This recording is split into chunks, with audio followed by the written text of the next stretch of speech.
Hola, ¿qué tal? Continuamos con nuestro curso de química. El tema de hoy son las mezclas. Una mezcla es la combinación de dos o más sustancias que no pierden sus propiedades individuales y que no existe una reacción química. En las mezclas existe la fase dispersante y la fase dispersa. La fase dispersante es aquella sustancia que se encuentra en mayor cantidad dentro de la mezcla, mientras que la fase dispersa es una o varias sustancias en la fase dispersante. Las mezclas se dividen en heterogéneas y homogéneas. Las mezclas heterogéneas son aquellas en las que se logran distinguir sus componentes. Una de ellas son las emulsiones. Las emulsiones son líquidos que contienen gotas de otro líquido. Estas gotas se encuentran disueltas dentro de ese líquido y suspendidas en él. En estas mezclas existen dos o más sustancias que no son miscibles. Esto quiere decir que no pueden mezclarse. Un ejemplo de esas es la mayonesa. Tenemos también a las suspensiones. Las suspensiones son aquellos líquidos en los que existen partículas mayores al tamaño de una micra. En las suspensiones, al momento de moverlas, parece que las partículas no están, pero después de un tiempo determinado de reposo del recipiente en el que las contiene, las partículas empiezan a sedimentarse y visualizarse en el fondo del recipiente. Las coloides es igual que las suspensiones, solamente que en estas sus partículas son menores a una micra. Solamente pueden visualizarse por medio de un microscopio. Un ejemplo de esto son las gelatinas. Tenemos a las mezclas homogéneas.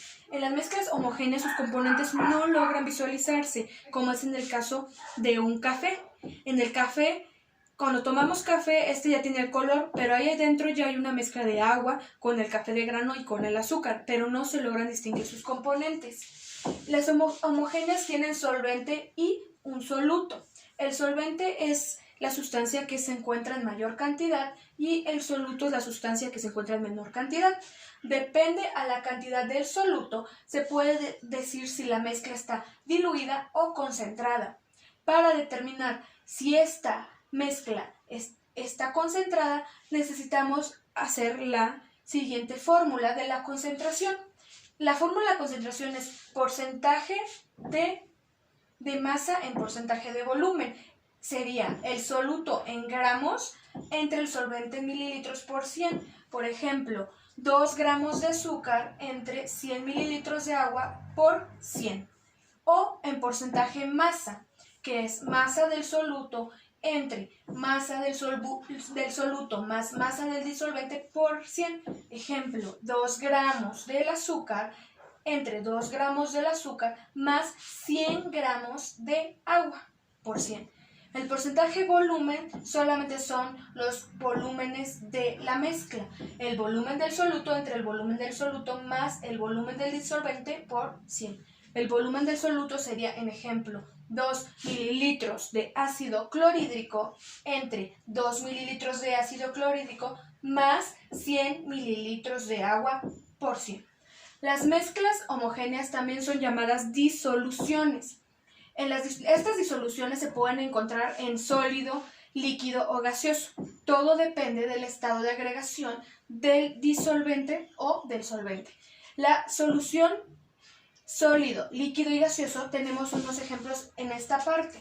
Una solución sólida en el que hay un sólido es el cobre y el zinc. Es decir, tenemos el sólido como solvente y otro sólido en él. El cobre y el zinc forman al latón. Otra en la que tenemos líquido disuelto en sólido es mercurio en oro. Estas forman una amalgama. El mercurio es líquido, mientras que el oro es un sólido. Gas sólido. Encontramos al hidrógeno como gas en un sólido llamado paladio. Esta mezcla solamente es para algún tipo de energía alterna. Tenemos a las soluciones que se encuentran en estado líquido. Sólido en líquido sería la más fácil, que es sal en agua, azúcar en agua, arena en agua. Tenemos también líquido en líquido. Es alcohol, por ejemplo, diluido en yodo, o más bien yodo diluido en alcohol, que es la tintura de yodo. Tenemos el gas líquido. Gas líquido, un ejemplo muy fácil es un refresco. El refresco tiene disuelto gas en un líquido. Sólido, gas. El aire simplemente es un gas. Entonces podemos hablar del smog. ¿Qué es el smog? Polvo, que son partículas de un sólido, en aire. El líquido en gas. Cuando hay humedad en el aire es vapor de agua. Entonces es un líquido en gas. Gas, gas. Simplemente el aire es una mezcla de componentes gaseosos, nitrógeno, oxígeno, dióxido de carbono, entre otros. Tenemos también los métodos de separación. Los métodos de separación son necesarios cuando ya necesitamos un componente que ya se encuentra dentro de una mezcla. Para ello es necesario saber qué tipo de mezcla es la que tenemos y cuál sería el método más indicado. Tenemos a la filtración. La filtración es un método que consiste en separar a un sólido de un líquido. Para ello es necesario contar con un filtro, el cual debe de tener el tamaño de orificio o de poro menor a la partícula que deseamos retener. Ejemplo, arena y agua.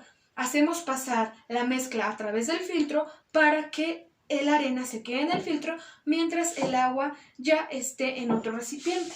La evaporación. La evaporación consiste en hacer que el líquido se separe del sólido.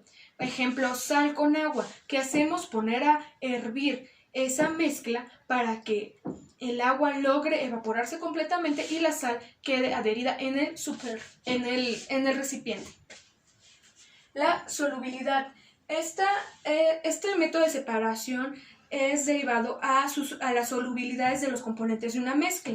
Por ejemplo, arena y azúcar. Si lo que necesitamos es el azúcar, lo que se tiene que hacer es agregar agua a la mezcla de arena con azúcar para que el azúcar se disuelva en el agua. Posteriormente pasarlo por un filtro. De esta manera el agua ya lleva al azúcar y la arena se quedaría en el filtro, mientras que el agua con azúcar la tendríamos en otro recipiente. Posteriormente pondríamos a hervir el agua con el azúcar hasta que el agua se evapore. Con esto obtendríamos el azúcar. La destilación. La destilación es un método que consiste en separar a dos líquidos. Para ello se tiene que tomar en cuenta la temperatura de ebullición de cada uno de los líquidos. Como bien sabemos, cada líquido o cada sustancia tiene su propia temperatura de ebullición. En un ejemplo sería una mezcla de alcohol con agua. El alcohol tiene una temperatura de ebullición de 78 grados centígrados, mientras que el agua de 100 grados centígrados.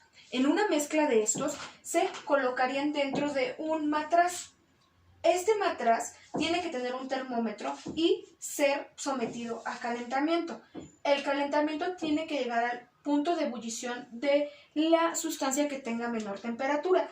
En este caso sería el alcohol. Al momento de hervirlo hasta 78 grados, el alcohol comenzaría a evaporarse. Pasaría por este equipo llamado refrigerante, el cual contiene agua fría, para condensarlo. Ya que el vapor se condensa, pasaría a otro recipiente y se recuperaría el alcohol, mientras que el agua quedaría en el primer matraz. Otro método es la cristalización. Este método es muy similar a la evaporación. Se colocaría, y nuevamente, sal con agua a evaporar para que los cristales de sal queden dentro del recipiente. La cromatografía. La cromatografía sirve para determinar las cantidades de un compuesto en una mezcla. Para ello se llevan a cabo la diferencia de velocidades. ¿Cómo es esto? Se necesita que haya una fase móvil y una fase estacionaria. Para ello es necesario conocer cuál es la que tenemos que tomar en cuenta. Por ejemplo, si necesitamos conocer una solución, podemos colocarla en un papel filtro. Este tipo de métodos es cromatografía de papel. Empezamos. Ponemos una gota de la solución en el papel filtro, dejamos que se seque, quedando una mancha seca.